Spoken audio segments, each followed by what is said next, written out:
Now, I've had the privilege to have invited excellent speakers to this podium for these programs in the past. We've had the mentor of the gentleman who's about to address you, Dr. James A. Ramage, Professor Emeritus of History at Northern Kentucky University. Mr. Chris Burns is a scholar that is, I would consider probably, and I think Jim would say the same thing, the right-hand man of the research that Dr. Ramage has done over the past 15 to 20 years on learning more of the fine points about the life and times of Ulysses S. Grant. I personally have found the more you study Grant, the more you respect him, the more you appreciate him, the more you learn of the lies and the other things that were libelous and that were tried to be labeled. You heard me earlier mention the love and respect that he had and deserved during his lifetime. But unfortunately, this country turned their back on him, and a number of people who were opposed to things that he was 100 years ahead of his time tried to discredit him. And so people like Chris Burns and myself and others, fortunately, are working very hard to change that past and restore Grant to his rightful place in American history. So without further ado, I would like to invite Mr. Chris Burns to the podium. Chris? Thanks, Greg. Appreciate it. I'd like to thank Greg for inviting me this afternoon to come up here before all of you, and thank all of you for weathering the storm this morning. I'm glad that everybody made it here safe, and I hope you enjoy it. Ulysses S. Grant's reputation since his death in 1885 remains an enigma. He reached the pinnacle, as Greg talked about, as one of the greatest heroes of the 19th century, along with Abraham Lincoln. Yet, by 1935, his reputation sank to that of a drunk, a butcher, an executive over one of the most corrupt administrations in American history. How the character of this great American collapsed into the abyss speaks volumes about the changing views of history over time. The reality is that Grant was remarkable as a general, as a father and president, but more than that, he saw good in almost everyone and took them at their word. He was well known for his innovative strategy to finally force the Confederacy to capitulate. But another one of his traits is far less understood, and that was his treatment of minorities. Grant was decades ahead of his time, as Greg referred to, on what we refer today as civil rights and the commitment to equality. And it's that extraordinary quality that we're going to explore today. Save for one exception during the Civil War, Grant lived the last 24 years of his adult life believing that all people should be treated with respect and dignity, and he expected others to do the same. Dealing with issues that affected African Americans, Jews, and American Indians, Grant tackled some of the most challenging issues of his time, and despite many setbacks, his hope never wavered. He believed that justice and respect would overcome racism, but he never would have dreamed it would take a full century before this country would pass laws guaranteeing freedom for all people and enforcing it. Unfortunately, Grant's high expectations of others fell well short of his own. Despite many amendments, acts, and policies aimed at protecting minorities during his lifetime, he personally witnessed the unraveling of many drastic but essential changes that were meant to bring respect and justice to every citizen. This is a slide of Grant's parents, Jesse and Hannah. Prior to his election as president and his rise as a general and his appointment to West Point, as you heard Greg talk about, the story of Grant began right here on the banks of the Ohio River. It began with his father, Jesse, who after a challenging childhood became a successful tanner, butcher, builder, and merchant as a young man. In fact, he worked at several tanneries right here in Ohio and across the river in Kentucky. Out of happenstance, one of those tanneries also employed a gentleman named Owen Brown and his son, the famous John Brown, who led the failed slave uprising at Harper's Ferry in 1859. According to noted Grant biographer Brooks Simpson, quote, Jesse's anti-slavery proclivities were pronounced, reflecting the rising intensity of the debate over slavery in the United States. In fact, Jesse moved from Kentucky because he said later, quote, I would not own slaves and I would not live where there were slaves and not own them. Jesse moved just up the road to Bethel, where he worked as a tanner for a man named Thomas Page. It was there he met his future wife, Hannah Simpson. Hannah was a quiet, religious, and supportive mother and wife. She stood with Jesse in opposing slavery, along with many other families, as Greg talked about in this scenic region. In fact, Jesse changed political parties because of his strong conviction against slavery. Jesse married Hannah and became foreman for Page right here in Point Pleasant. And this is a picture of the tannery that Greg mentioned that this church was built on. So this is the tannery that Jesse worked in. He continued his education as a tanner, working for Page over the next 3 years. And it was here, of course, as Greg mentioned, that his oldest son, Hiram Ulysses, was born 195 years ago last Thursday. Another early influence on Ulysses came from attending a Presbyterian Academy 27 miles east down Route 52 in Ripley, Ohio. The head of that academy was a prominent minister, a staunch abolitionist and major figure in the Underground Railroad named John Rankin. However, despite his childhood experiences and a diverse education, it took bloodshed for Grant to really understand that all people, regardless of race and religion, should be treated with respect. Ulysses was extremely cognizant of his surroundings based on letters that he wrote to members of his family, his military staff, and when courting his future wife, Julia Dent. He first met Julia on a trip to Missouri in St. Louis during a visit to her family's 800-acre homestead just south of St. Louis. At the time, Missouri was, of course, a slave state. Julia's brother was Grant's West Point classmate, which prompted his visit to Missouri. And he witnessed there, firsthand, the relationship between masters and slaves. Like many Northerners in the 1850s, however, Grant was not yet outspoken against slavery. This next picture is Grant during the Mexican War. Grant's humanity allowed him to take a different approach to slaves when he was in St. Louis and when during the Mexican War. In a letter to Julia, while serving in Mexico, Grant garnered the use of an African American as his servant, saying, quote, he speaks English, Spanish, and French, and I think he may be very useful where we are going. Grant utilized his services and repaid him with meals and a bed. After Mexico, Grant was stationed at 2 different posts along the West Coast. While serving at Fort Vancouver in Washington in 1852, he first came into contact with American Indians. He observed the soldiers' relationships with the natives, saying, quote, their treatment of the Indians brought out the better qualities of the savages. The soldiers taught them how to raise crops and the art of raising cattle and horses. He said they always compensated them for their labor and always gave them goods and uniform at a uniform quality and a uniform price. Grant personally began to understand their plight, something he would remember later in life, as we shall see. He witnessed their unforgiving challenges from his time serving in the post on the frontier. A few years later, Grant would befriend a Seneca Indian as a trusted advisor, and as president, he would formulate a plan to try and ensure their survival against the irrepressible westward tide of Americans and immigrants known as Manifest Destiny.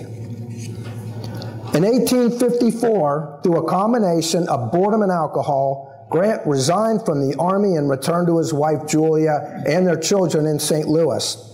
There he began successfully turning the land given to Julia by her father.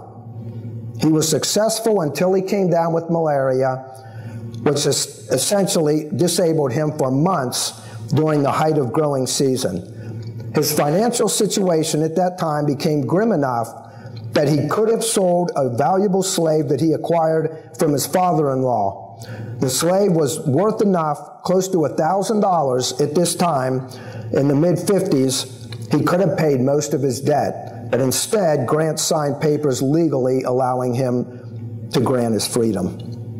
In a letter to his brother-in-law, who obviously owned slaves, Grant began redefining his feelings toward African Americans.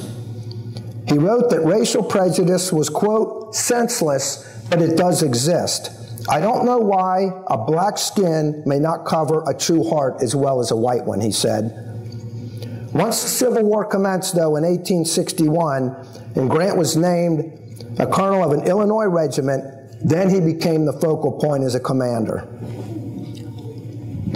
Next slide just depicts these three minority groups that we're going to discuss here.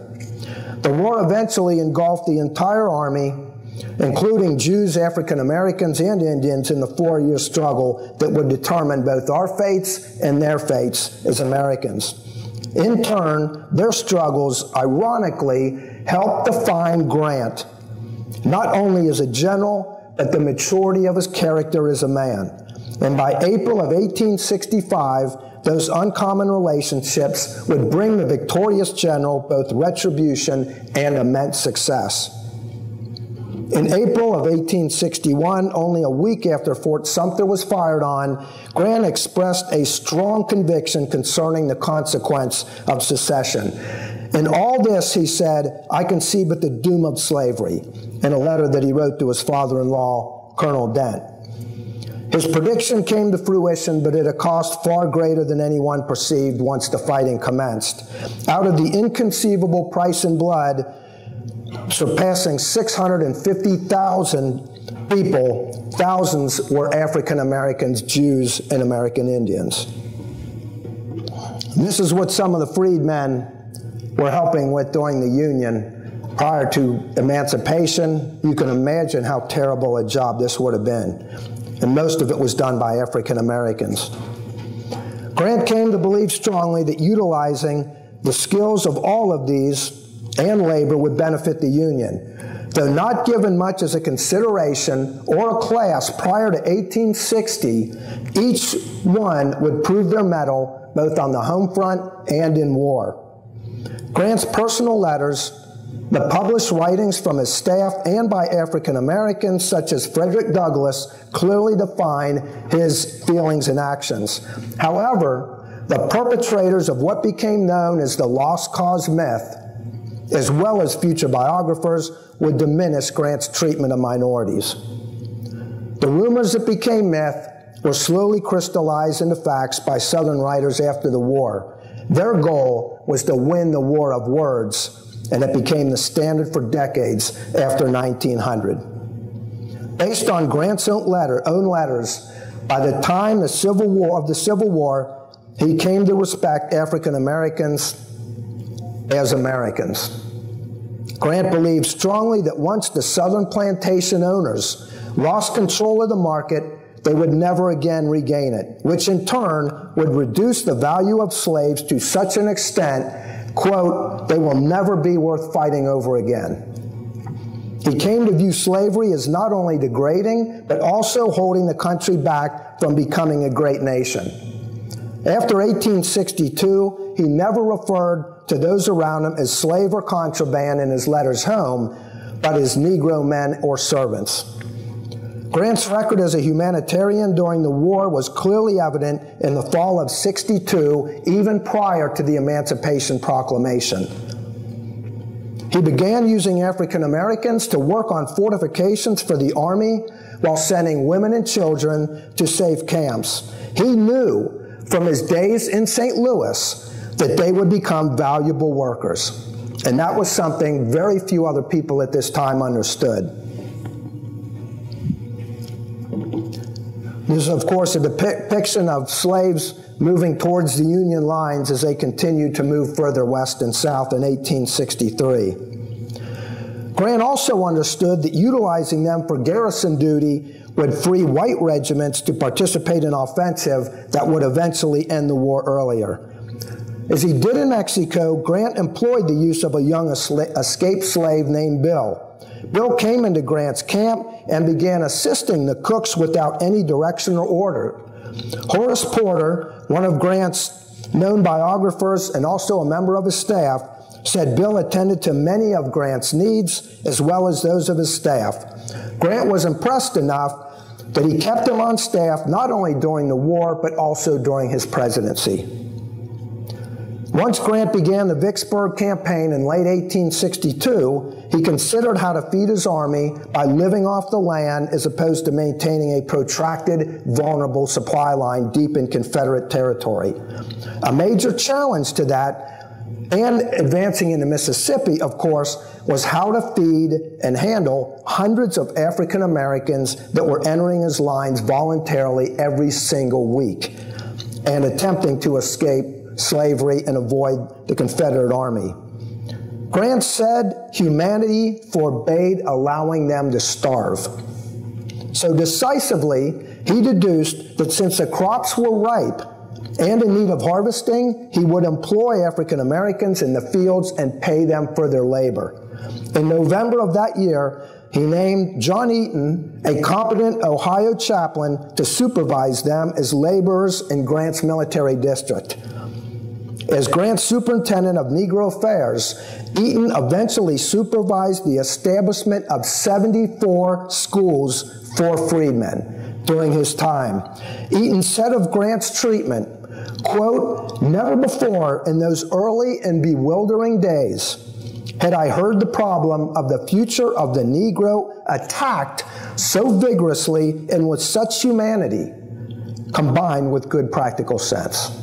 And that's a great summary of this whole story about Grant. That success led African Americans to become self-sustaining. Grant said it provided them the opportunity to feed and clothe themselves and build cabins, hospitals, and, quote, supply them with many of the comforts they had never known before.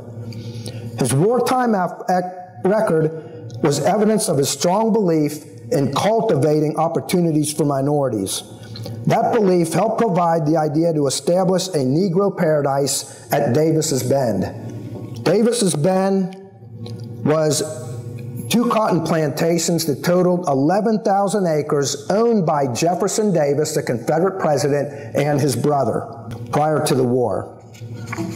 So you can see the quarters, the slave quarters there that they were living in, as well as the Davis house up there on the top. At Davis's Bend, Grant allowed 3,000 freedmen to divide the land and work for themselves. He even empowered them to elect their own judges and sheriffs and keep the bulk of the profits, which amounted to $160,000 by 1874. As for using freedmen in battle, Grant strongly reinforced Lincoln's call to supplement the Union ranks by enrolling them in the Army by 1863. He spoke highly of their fighting qualities. He worked to organize as many regiments as possible and informed Lincoln that he gave the policy, quote, my hearty support. And this is a recruiting ad that was in several publications during the time for African Americans. Grant said that by arming the Negro, we have added a powerful ally. They will make good soldiers, and taking them from the enemy will weaken him in the same proportion that it strengthens us.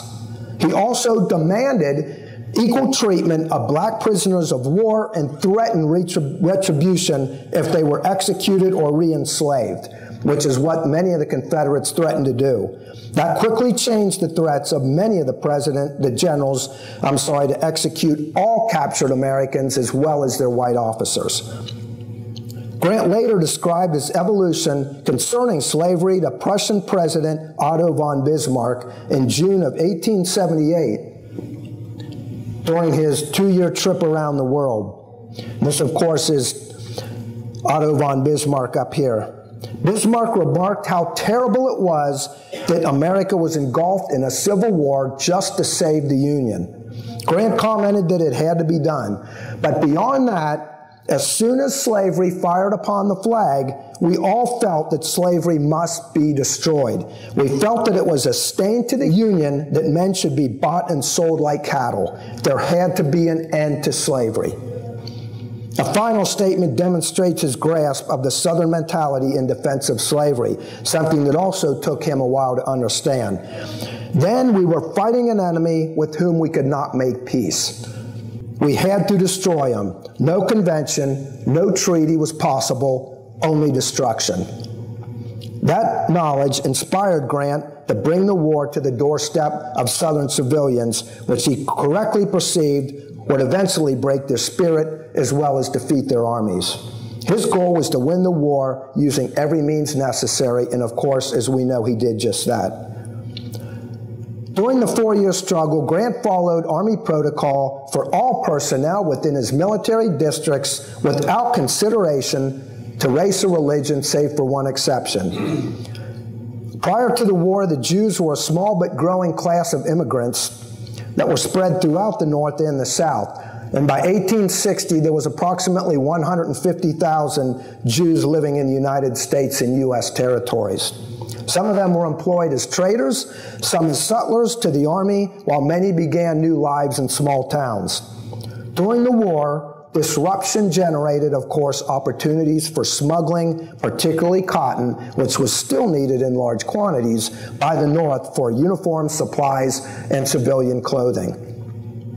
In July of 1861, Congress authorized the President to license trade with Loyalists in the South, and that action laid the legal basis for transporting 600,000 bales of cotton overland from the South during the war. Despite that decision, Grant felt increased pressure to stop the contraband from moving through his lines. Stories depicting illegal trade reached Grant, who at the time was serving as commanding general of the Army of the Tennessee, which included Western Tennessee, Western Kentucky, and the entire state of Mississippi.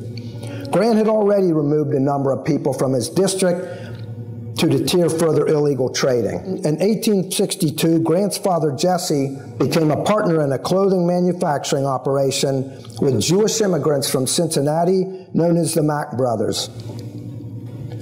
And this is a picture of one of the Macks, as well as noted Rabbi Isaac M. Weis, who we will also talk about. The 68-year-old Jesse had the audacity to show up at Grant's headquarters and personally ask him for one of the few contracts that would allow that partnership to legally trade with the South. From his personal letters, Grant grew tired of his father and others asking special commendation and services because of his stature. In response, Grant sent a letter to his father stating, quote, "I cannot take an active role in securing contracts. If I were not in the Army, I should do so. But situated as I am, it is necessary both to my efficiency and for the public good and my own reputation that I should keep clear of any government contracts at all." Despite the warnings, the illegal trade persisted, and an irate Grant finally sought to end the smuggling with one single stroke of his pen.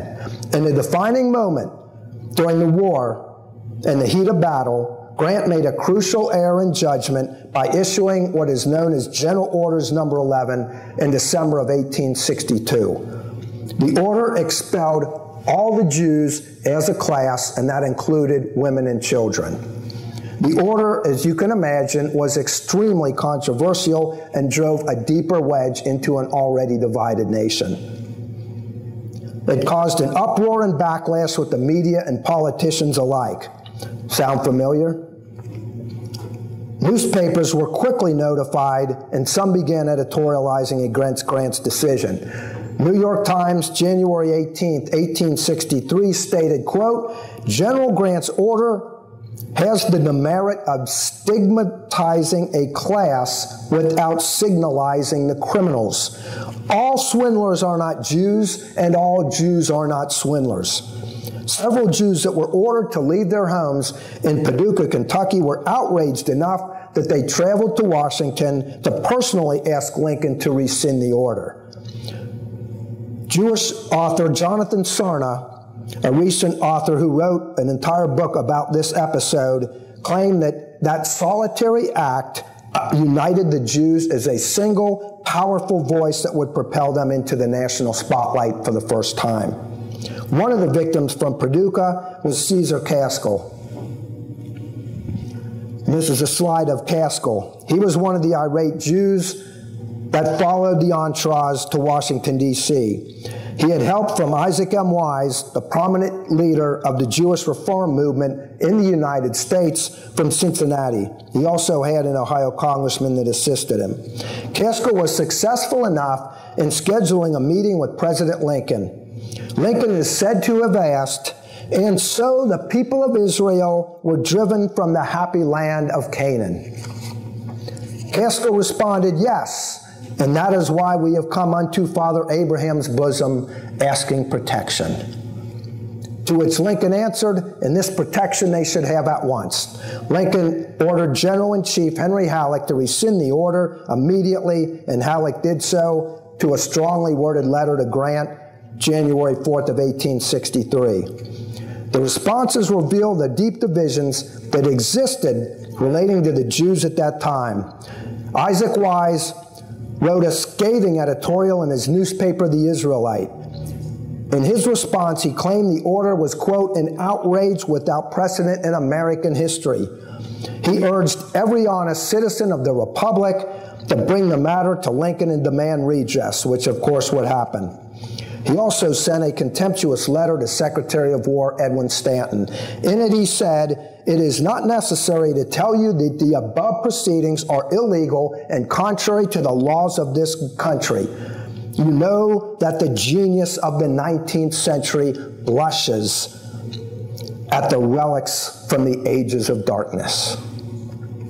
A resolution was introduced in Congress, in fact, condemning the unjust order, and it was voted down by a mere 3 votes, but not without both sides speaking out. Several congressmen came to Grant's side. They knew why the order was issued and backed his decision. One of his friends from Illinois, Elihu Washburne, who's the one that got him the first job as colonel of the Illinois regiment, supported him 100%. He and others publicly berated Lincoln by rescinding the order, and several newspapers followed suit. Rabbi Simon Wolf, who Grant later named to his cabinet, alleged that the order was not done by Grant, claiming that a staff officer wrote it. The improper decision was based on Grant's anger at his father, combined with rumors of the reports time and time again. And he admitted that, but he never publicly addressed it, as we'll see. The lack of response was vintage Grant. He rarely attempted to explain himself or defend himself in public against verbal attacks, whether they were right or wrong. In a letter to a New York congressman after the war, he said the order was issued to prevent traders who had successfully violated the order not to trade with the South without a permit. He said, quote, "I have no prejudice against any sect or race, but I want each individual to be judged by their own merit. Order number 11 does not sustain this statement, but then I do not sustain that order." He then admitted that if he had reflected longer, he never would have sent it. The timing of the order ironically came just prior to the Emancipation Proclamation. In the end, the order affected less than 100 Jews, so the damage was kept to a minimum. However, the same could not be said for Grant, because fallout of that order long outlived the victorious general. As his dealings in Jews played a role, so did America's native people. Prior to the war, while living in Galena, Grant befriended a full-blooded Seneca Indian named Eli Parker. And there's a picture of Eli Parker. Grant thought highly of his ability and intellect. Parker was an established attorney and engineer, but was denied enlistment in the Army because he was a full-blooded Indian, and Indians were not citizens of the United States at this time. Yet Grant saw an opportunity and believed that Parker and other Indians could be beneficial to the war effort. So he wrote a letter to his superiors in April of 1863 during the Vicksburg campaign, personally requesting to allow him to join his staff. He said, "I am personally acquainted with Mr. Parker, and I think him eminently qualified for the position." Grant stated he is a full-blooded Indian, but highly educated and already served the government for some years. His request was quickly approved, and Parker later said during the Vicksburg campaign that he was very beneficial to Grant and his staff. Parker was known for his knowledge of the law, his sense of humor, and his fine handwriting skill, where he was used extensively for turning Grant's written orders and others into written copy. Parker's rising reputation at Grant's headquarters, however, was in contrast to much of the general public. They continued to stereotype Indians as savages and as an obstacle, as I said earlier, to manifest destiny. Ironically, it was Parker whom Grant summoned to write the formal copy of the letter that spelled out the surrender for General Robert E. Lee that they both signed at Appomattox Courthouse in April of 1865. And here's a depiction of that. Parker is standing right here behind General Lee. So he is one of the, in fact, of the people who was there, because there's a lot of controversy over who was really in the room. During that ceremony, seeing that Parker was an Indian, General Lee remarked, "I am glad to see one real American here." To which Parker replied, "I shook the general's hand and said, 'General, we are all Americans here.'" Under Grant's leadership, perhaps the most famous unit of Indians in the Union Army was deployed. Company K of the 1st Michigan Sharpshooters was made up exclusively of members of 5 different Indian tribes from the Great Lakes. And this is an old photograph of Native Americans enlisting. They were finally allowed to fight, again, despite the fact that they were not citizens. Other tribes were also interspersed throughout the Army with the same regiment, the 9th Corps, under General Ambrose Burnside. And this entire corps would support the upcoming overland campaign against Lee in 1864. Company K fought with sharpshooters in the bloody battles of the Wilderness and Spotsylvania, where they experienced scores of casualties within minutes. Because of that, they began rolling in mud to cover their blue uniforms with an earth tone for camouflage, something that we would perhaps call today stealth warfare. Their unconventional tactics would give them the reputation as the unit that could approach the enemy closest, having the lowest number of casualties, and soon others followed suit. Ironically, in 1865, they were the 1st regiment to enter Petersburg, and weeks later, they got to march as Union soldiers in the Grand Review of the Army of Republic in Washington, D.C. Grant's treatment of minorities carried over after the war, and he built and maintained friendships with several that lasted the rest of his life. African Americans would repay him generously for his support by playing a significant role in electing him president in 1868 and again in 1872. He won the 68 election with the support of more than 300,000 African Americans. They voted en masse, as you can imagine, for the Republican ticket, despite widespread murder and intimidation from the Ku Klux Klan and other white supremacy groups around the South. Noted Reconstruction author Eric Foner states that Grant's victory, coupled with several northern states that allowed African American males to vote, quote, emboldened Congress to pass the 15th Amendment during Grant's presidency. It prohibited denying citizens the right to vote based on race or color. And the election results are evidence that Grant's appeal was universal enough to enlist the support of a wide range of different races, religions, and backgrounds. And this is one of Grant's, I think, best photos during the presidency. Although much smaller and populous, the Jews also helped despite Grant's order during the Civil War. But they did not do it before confronting him again about that order. When he first accepted the candidacy, a majority of Jews, as you can imagine, were against him. For them, Grant was the issue. This was the first time in America that they justified loyalties based on their religion, according to biographer Soner. One noted biographer said America never witnessed such a public display of power on the part of the Jews. Before deciding on whom to endorse, Simon Wolf, Isaac Weis, and other Jewish leaders wanted Grant to explain the order. Here's an older Isaac Weis and Simon Wolf. Both of these men were passionately against his nomination when the campaign began, as were dozens of newspapers and most of the Jews.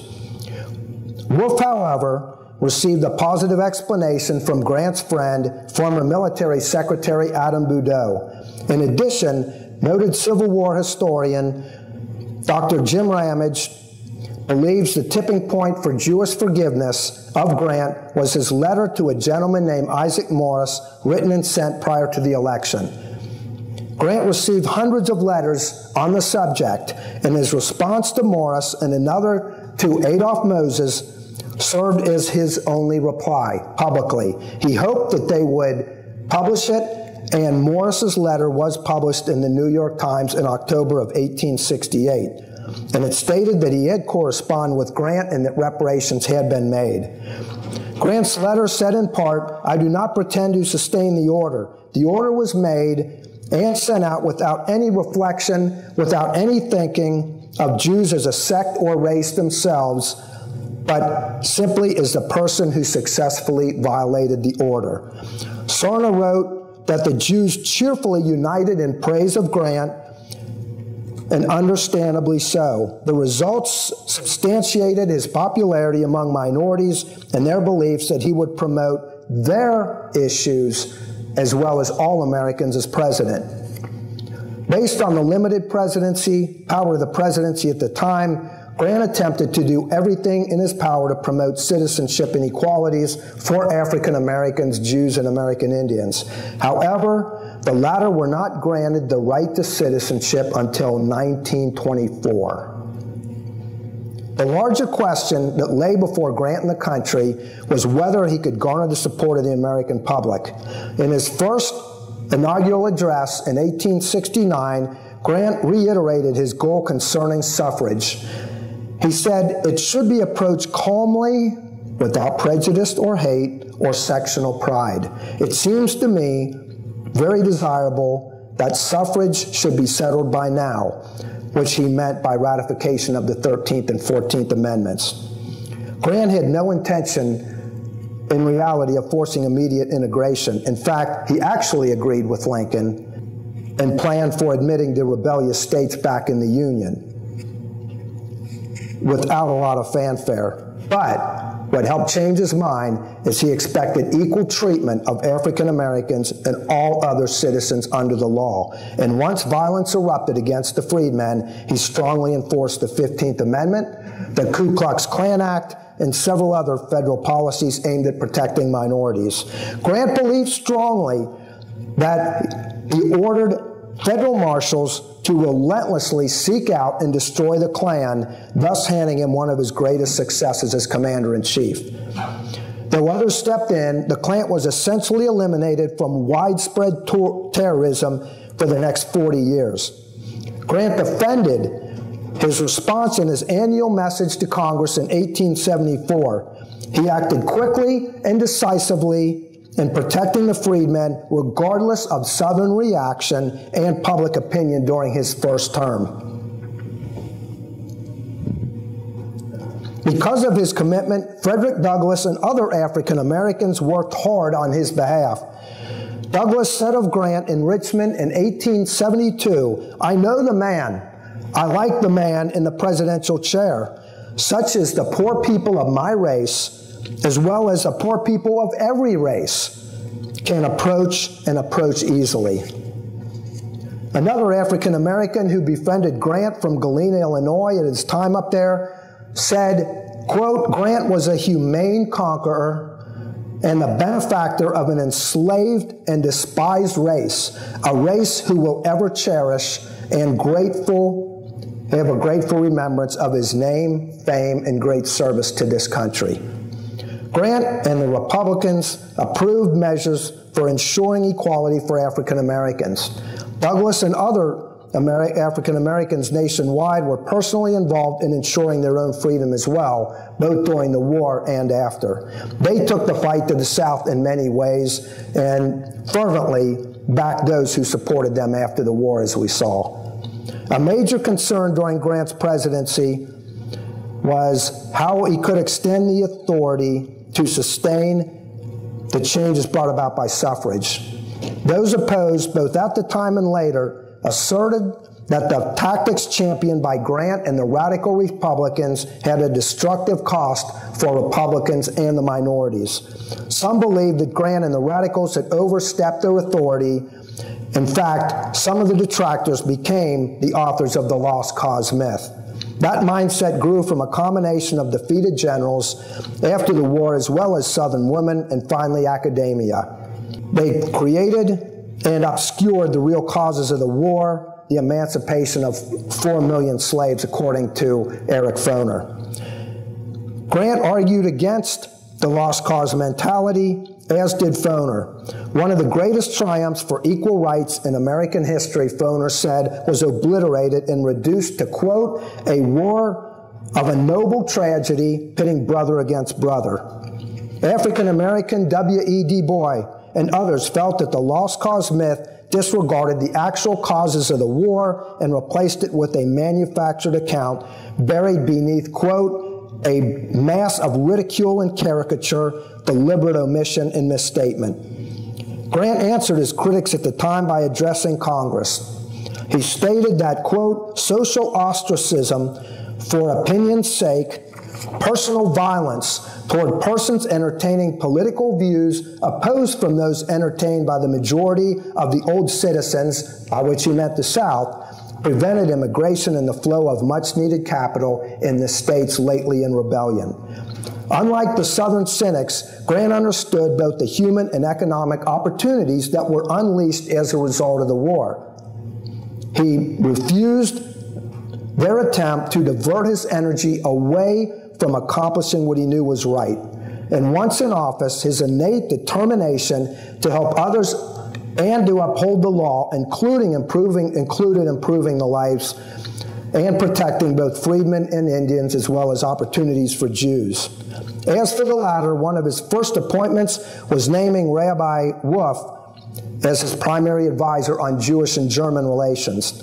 Wolf's influence helped open the door for naming many other Jews, including 50 appointments by Grant at Simon's request. Wolf also went so far as to name Frederick Douglass' son Charles to a post on his staff, being the first African American named to a post by a presidential advisor. During the war, Charles was a member of the famed 54th Massachusetts that was made famous in the movie Glory. Thus, Grant followed through on his campaign promise that, quote, individuals should be judged on their own merit. Those policies enhanced his standing with Jews. It reversed many leaving the Republican Party, empowered their community, and welcomed their employment into government service where none had been available before. Grant even wrote a letter supporting a Jew as ambassador to Romania, which Sarna said remains a pioneering statement on the role of human rights in American diplomacy, a signal achievement of Grant's presidency. For the first time, a president was committed to the universal advancement of human rights policies. This was a major step for a president in the 1870s to address serious racial issues both at home and abroad. History would prove Grant to be at the forefront as president and decades ahead of the general public. After the war, an obscure rabbi with a small congregation in New York interviewed Grant and said the president had confessed his wartime mistake. After his death, in July of 1885, the same rabbi gave a speech where he actually compared Grant to Moses. He said, Moses freed 3 million people of his own making from human bondage, while Grant liberated 3 million race not of his own from American bondage. In the end, Grant changed as a result of the order and was transformed from villain to hero. For the Jews as a class, the order was also a turning point in Jewish American history, according to Sarna, which served to empower and mobilize them as a political force. In the last 25 years, historians have re-examined Grant's strategic contributions to the war effort, as well as his attempts at reconstruction against formidable odds. And those odds also included Grant's attempt at civilizing America's, quote, native people that he knew were slowly being forced off their native land, leaving them at odds. This is a very romantic view of Manifest Destiny. You can see the clouds on the far left where the Indians are leaving and being forced out in the dawn of the American immigrants moving west from the Atlantic through all kinds of transportation means. Despite the immense pressure, Grant attempted to introduce innovative ideas to support the American Indians. He and others under him were determined to make the issue a priority. He said, "The proper treatment of the original occupants of this land is one deserving careful study. I will favor any course toward them which tends to their civilization and ultimate citizenship." He knew full well what he was up against. In fact, this is a quote from him, and it goes further than I actually would have thought until I read it. "A system which looks to the extinction of a race is too horrible for a nation to adopt without entailing itself upon the wrath of all Christendom."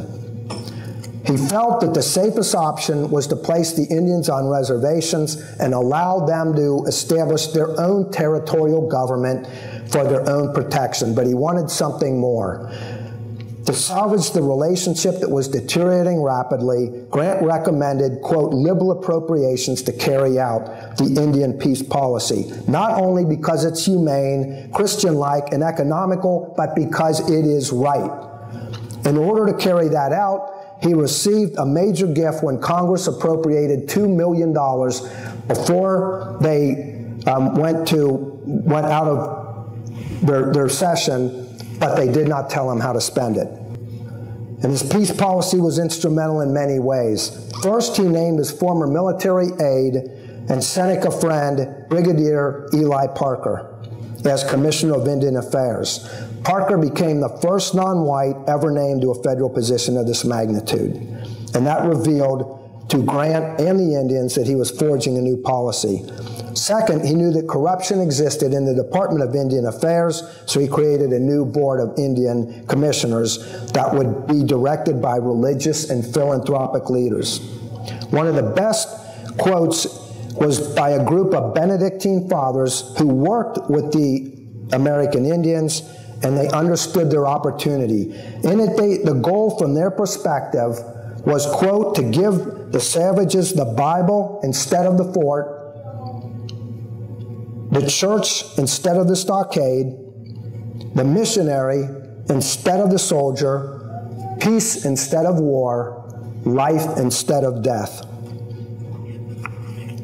But not everyone agreed with that. It was very controversial because many felt that civilians should oversee Indian affairs, where Grant was using the Army to keep as much of the Indians on their reservations, the ones that stayed on reservations, at peace.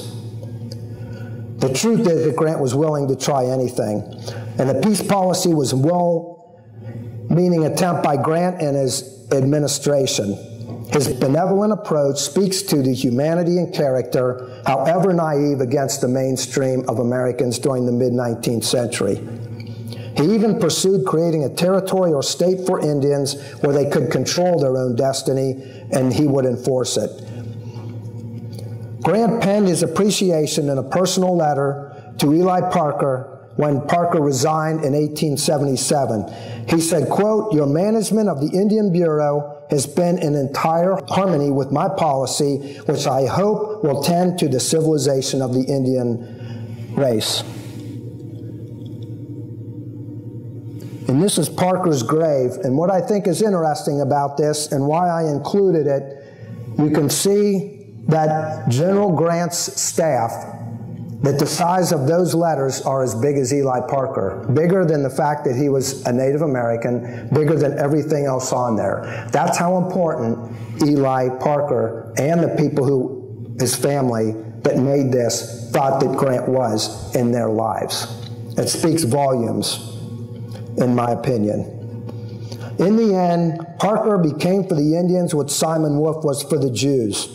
It is arguable that Grant's greatest victory as president is that he actually stood up for the rights of all of these three minority groups in an exceedingly arduous time. Despite all the attempts during his time as general and president, he was not happy with the fate of African Americans when he left office. The condition of the colored man, he said, within our borders may become a source of anxiety, to say the least, Grant wrote 1 week before he died.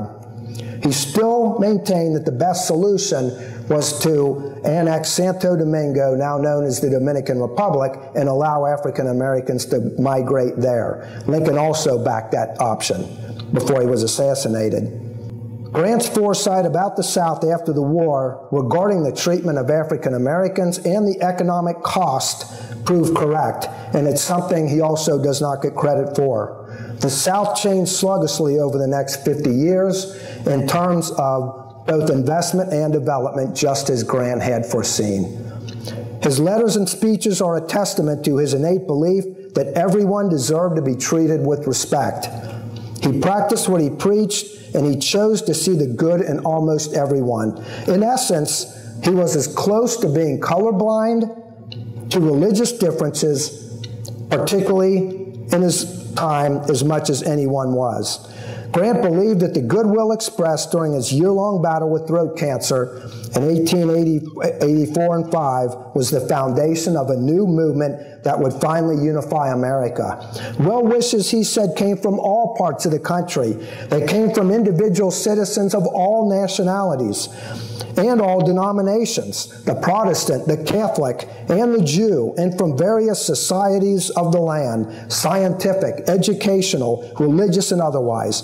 Politics did not enter into the matter at all. In the end, Grant's success was incomplete, but he devoted all of his character, clout, and strength behind that effort and reached well beyond the norms of the period. And this last slide just shows you some of the things that are out there today where Grant has been and has been celebrated. Grant's humanity and treatment in those relations elevated Point Pleasant's famous son as an enlightened gift to America 100 years ahead of his time. Thank you for taking your time out today and to celebrate Grant.